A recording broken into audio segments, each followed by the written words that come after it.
Welcome to my YouTube automotive channel. In today's video I have a 2014 Jeep Patriot and I will show you which fuse to check in case your Jeep is equipped with heated seats and heater seats are not working.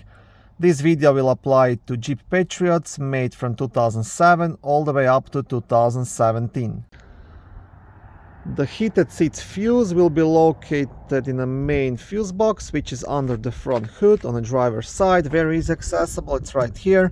Now to remove the cover, you will have two black tabs just here on the top. You want to press them and leave the cover up. On the back side of the cover, you will also have a small fuse diagram. Okay, and the fuse you want to check, it's fuse number 30, which is a 20 amp yellow fuse located in the middle of the fuse box. If this fuse proves to be good, then you will have to do a bit more research and start looking towards the heated seats switch or a possible wiring issue. Thank you for watching this short video. I hope it was helpful and educational. If it was, please like it and consider subscribing to my YouTube automotive channel.